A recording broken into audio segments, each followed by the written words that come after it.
కొంచెం ఇలా అయితే చేసాం అనమాట. అంటే కొంచెం ఎక్కువ కృషి అది ఉన్నా కూడా కర్రీ ఉంది కదా అదైతే మంచిగా వేసేసుకోవాలి. ఇందులోకి కొత్తిమీర అయితే వేసేసుకొని క్యాప్ పెట్టేసి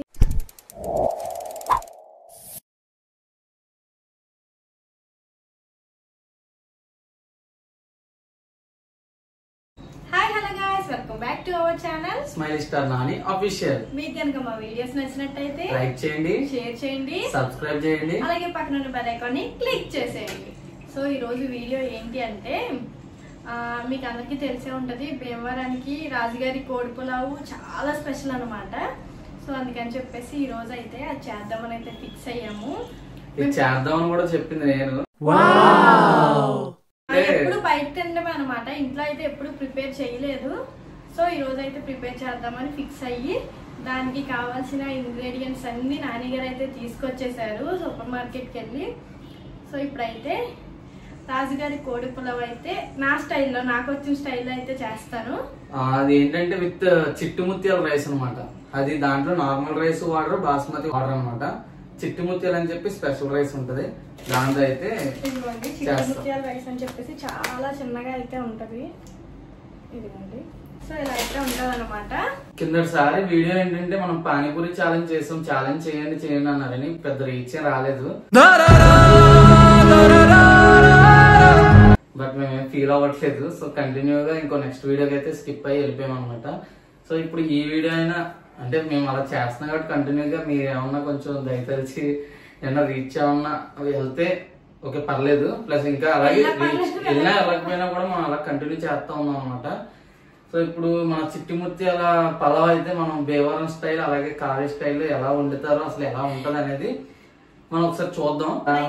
వీడియో స్టార్ట్ చేసేద్దాం. ఇదిగోండి, ఫస్ట్ వచ్చేసి మనం కర్రీ అయితే ప్రిపేర్ చేసుకోవాలి. దానికైతే మసాలా అయితే ప్రిపేర్ చేసుకోవాలి. ఇదిగోండి చూసారు కదా, జీడిపప్పు మసాలాలోకి కాజు అయితే తీసుకున్నాను. చిన్న ప్యాకెట్ 20 రూపీస్ అంట. ఇవైతే సరిపోతాయి మనకి. నేను కూడా పక్క నుండి నేర్చుకుంటున్నాను అనమాట. ఇదిగోండి చూసారు కదా, దీనిలో ఏంటంటే అల్లం వెల్లుల్లి ఉంటది కదా, అవి కూడా వేసేసి ముందైతే మిక్సీ పట్టేసుకోవాలి వీటిని. నేను ఆల్రెడీ అల్లం వెల్లుల్లి పేస్ట్ అయితే చేసేసి ఉంచాను కాబట్టి నేను ఓన్లీ ఇవైతే ముందు మిక్సీ అయితే పట్టేసుకుంటాను. ఇదిగోండి చూసారు కదా, జీడిపప్పు అయితే ఇలా పేస్ట్ అయితే చేసేసుకున్నాను స్మూత్ గా. ఇప్పుడు దీనిలో వచ్చేసి ఉల్లిపాయలు ఉంటాయి కదా, ఉల్లిపాయలు అయితే వేసేసాను. దీంతో పాటు అల్లం వెల్లుల్లి పేస్ట్ ని ఆల్రెడీ చేసేసుకున్నాను కాబట్టి అది ఇది కలిపి మిక్స్ చేయాలి. మీరు ఒకవేళ ఇంట్లో లేకపోతే కనుక 4 కలిపి అయితే మిక్స్ చేసుకోండి. ఇప్పుడైతే మసాలా చూద్దాం ఏంటది. ఇదిగోండి, నేను అల్లం వెల్లుల్లి పేస్ట్ కూడా ఆల్రెడీ ఇప్పుడు దీనిలో అయితే వేసేసాను. ఎందుకంటే మొత్తం అన్ని కలిపి మిక్స్ అవ్వాలి కదా, దీనిలో వేసేసి ఒకసారి తిప్పేస్తే అంతా మిక్స్ అయిపోద్ది కదా అన్నట్టు వేసేసాను. టోటల్ ఇందులో వచ్చేసి జీడిపప్పు, అల్లం వెల్లుల్లి, దాంతోపాటు ఉల్లిపాయ ఉంటుంది కదా అవి. సో టోటల్ ఇలా అయితే పేస్ట్ చేసేసుకున్నాను. ఇదైతే పక్కన పెట్టేసుకోవచ్చు. దాంట్లో వేయకూడదా ఓవర్ యాక్షన్ పక్కన పెట్టేసుకోవచ్చు. ఇంకా మిక్సీతో మనకి పని ఏం లేదులేండి. సెకండ్ హ్యాండ్ లో అమ్మేద్దామా మిక్సీతో పని లేదన్నా మీకు అలా ఉంది. ఇదిగోండి చికెన్ అయితే తీసుకొచ్చారు. మంచి ఫ్రెష్ గా చేసుకోవాలి, దాన్ని ఎలా పడితే అలా వేసుకోకూడదు. నీట్ గా అయితే కడిగేసుకున్నాను. చూసారు కదా, చాలా నీట్ గా. నాకు అసలు ముందే చిరాకు. నీట్ గా అయితే కడిగేసాను. రెస్టారెంట్ లో తింటాం, మరి ఎలా ఉంటుందో మనకు తెలియదు కానీ ఇంట్లో తిన్నప్పుడు అయితే ఇదిగోండి ఇలా నీట్ గా అయితే కడిగేసుకున్నాను. బయట ఎలా పోయి ఎలా ఉన్నా పర్వాలా, మనం చేసుకున్నప్పుడు నీట్ గా చేసుకోవాలి. ఇదిగోండి ఫస్ట్ వచ్చేసి చిట్టి ముత్యాల రైస్ అయితే కేజీ తీసుకొచ్చారు. కేజీ మాకు చాలా ఎక్కువ అయిపోతుంది, అందుకని చెప్పేసి నేను 3 గ్లాసెస్ అయితే పెడతాను.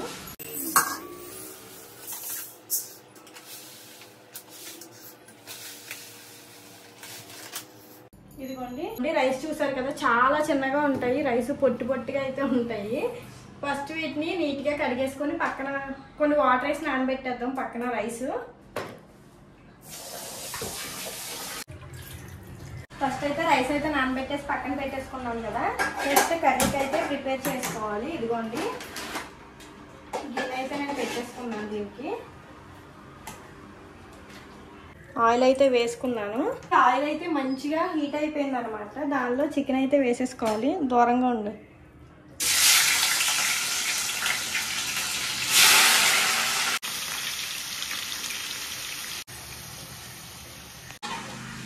ఇదిగోండి చూసారు కదా, చికెన్ అయితే వేసేసుకున్నాను.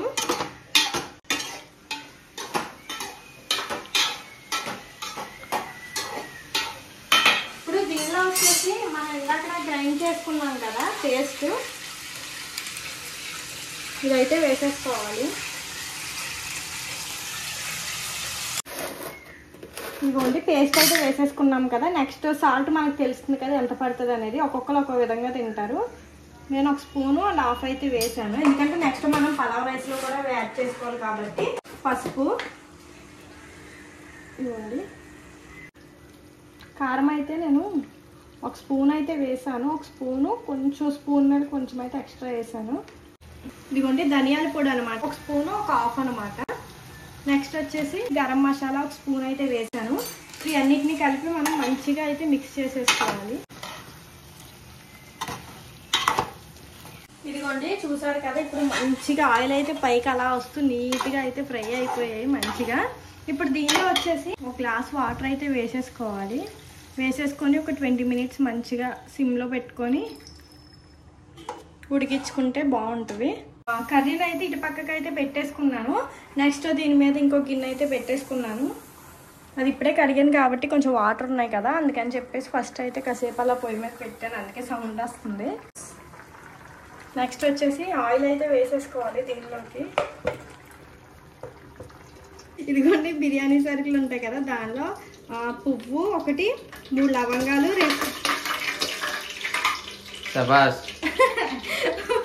బిర్యానీ సరుకులు ఉంటాయి కదా, దానిలో వచ్చేసి 1 పువ్వు, 3 లవంగాలు, 2 యాలకులు, చెక్క ఉంటుంది కదా, సో అవైతే 2 ఇలా చేసుకున్నాను. నెక్స్ట్ ఇవి 1 2, అలాగే బిర్యానీ ఆకు 1 2, ఇవైతే వేసేసుకోవాలి ముందు.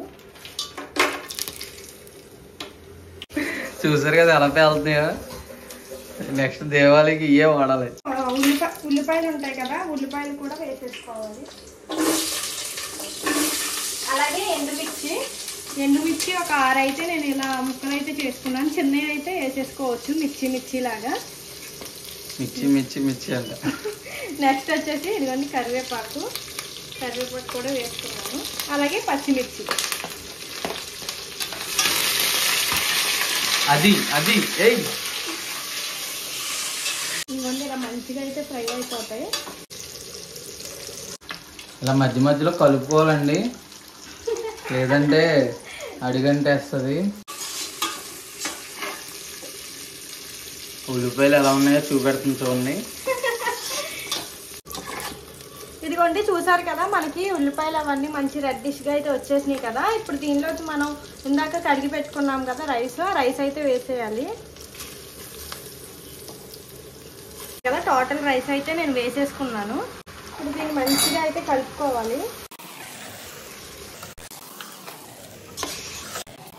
ఇది కూడా కొంచెం రైస్ కూడా మంచిగా వేగితే బాగుంటుంది. బ్రౌన్ కలర్ టైప్ వస్తే చాలా బాగుంటుంది. దీనిలో వచ్చేసి ఇదిగోండి గరం మసాలా 1 స్పూన్ అయితే వేసాను. ధనియాల పొడి అయితే 2 స్పూన్లు అయితే వేసాను. నెక్స్ట్ వచ్చేసి ఆచి చికెన్ మసాలా అనమాట, నేను ఇదే యూజ్ చేస్తాను.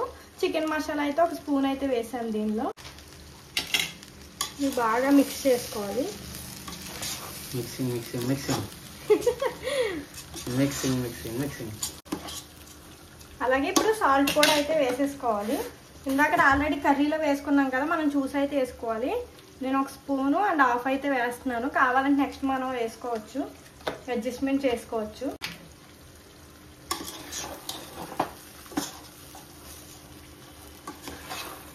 కర్రీ చూడండి లోపు ఆల్మోస్ట్ అయితే దగ్గరికి వచ్చేసింది. ఇదిగోండి మంచి జ్యూసీ గ్రేవీగా అయితే ఉంది. సాల్ట్ అవన్నీ చూసుకున్నాము, సాల్ట్ అయితే సరిపోయింది కరెక్ట్గా. కొంచెం దగ్గరికి వస్తే సరిపోతుంది. ఇదిగోండి రైస్ అయితే మంచి బ్రౌనిష్ కలర్లోకి అయితే వచ్చాయి. సౌండ్ కూడా మంచిగా వస్తుంది. ఇదిగోండి చూడండి కూర ఎలా ఉందో, మామూలుగా లేదు. ఇదిగోండి నెక్స్ట్ మనం ప్రిపేర్ చేసుకున్న కర్రీ ఉంది కదా, అదైతే మంచిగా వేసేసుకోవాలి ఇందులోకి.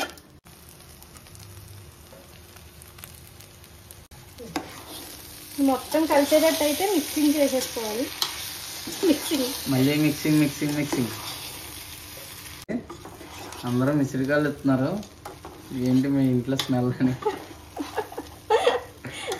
ఈ రోజు మా ఆవిడ వంట చేస్తుందండి.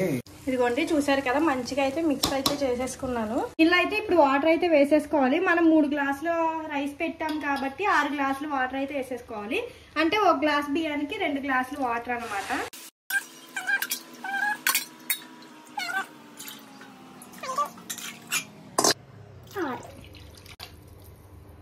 చూసేసారు కదా, వాటర్ అయితే వేసేసాను. వేసేసిన తర్వాత మనం సాల్ట్ అయితే చూసుకోవాలి, సాల్ట్ సరిపోయిందా లేదా అని చెప్పేసి. లేదంటే తర్వాత కష్టం, సప్పగా ఉంటుంది సరిపోకపోతే కదా. సాల్ట్ అయితే సరిపోలేదు నాకు. చార్లో ఇంకొంచెం సాల్ట్ వేసుకుందాం. నెక్స్ట్ అయితే మూత పెట్టేద్దాం. అదిగోండి, ఇప్పుడు ఈ లోపు ఈ అంట్లు తోముకోవాలి. అది ఇలా ఉంటుంది సెటప్. మనం ఇంత అందమైన వంట చేసినప్పుడు ఇంత ఎలా అవడం అనేది కామన్ అనమాట. ఇదిగోండి, పెరుగు చట్నీకి అయితే నేను ఉల్లిపాయలు కొత్తిమీర అయితే కట్ చేసుకుని పక్కన పెట్టేశాను. దీనిలో సాల్ట్ అయితే వేసుకోవాలి. నెక్స్ట్ పెరుగు అనమాట. ఇప్పుడు ఇది మిక్సింగ్ అయిపోతుంది.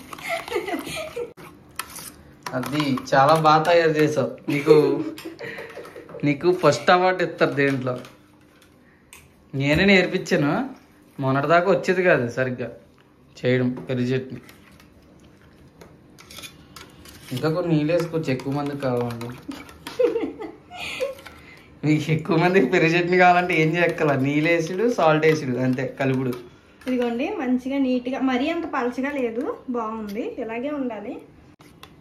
సో పెరుగు చట్నీ కలిపేసి పక్కన అయితే పెట్టేసుకుందాం. ఇది కొంచెం ఒక పొంగు వచ్చే వరకు మనం హై ఫ్లేమ్లో అయితే ఉంచుకోవాలి. నెక్స్ట్ ఒక్కసారి కలిపేసి లో ఫ్లేమ్లో ఒక 10 మినిట్స్ కుక్ చేస్తే సరిపోతుంది.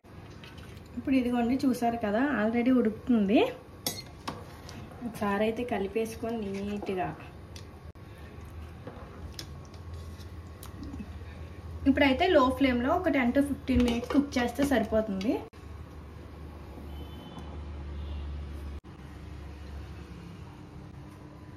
ఇప్పుడైతే మంచిగా కొత్తిమీర అయితే వేసేసుకొని క్యాప్ పెట్టేసి ఉంచేస్తే ఒక 10 మినిట్స్ ఆగేకి తింటే టేస్ట్ అయితే చాలా బాగుంటుంది.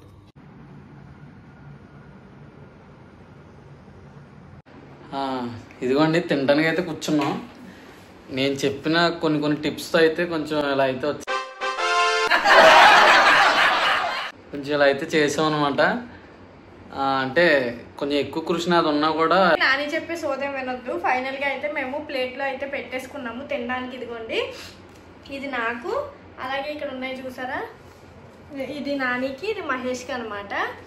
విహాన్ బాబుకి అయితే నేను ముందే తినిపించేసాను. ఈ టైం వరకు లేట్ అయిపోతుందని చెప్పేసి విహాన్ బాబుకి అయితే తినిపించేసాము. నానికి ఇప్పుడే వర్క్ అయింది కాబట్టి మేము ఇప్పుడే ఫుడ్ అయితే పెట్టుకున్నాము. ఇంకా వీడియో అయితే ఇది. మీకు కనుక ఈ కోడిపొలం రెసిపీ నచ్చినట్టయితే, అంటే మీరు తినలేదు, అది చేసే విధానం అవి నచ్చినట్టయితే మీరు కూడా ట్రై చేయండి, బాగుంది. కొంచెం ఏమన్నా ఐడియాస్ కావాలంటే నాకు కామెంట్ సెక్షన్లో కామెంట్ చేయండి, కొంచెం మాపడాలని చెప్పండి అని. సో ఇంకా వీడియో వచ్చేసి ఇది. మీకు కనుక నచ్చితే please do like, share and subscribe. Thank you for watching. Bye.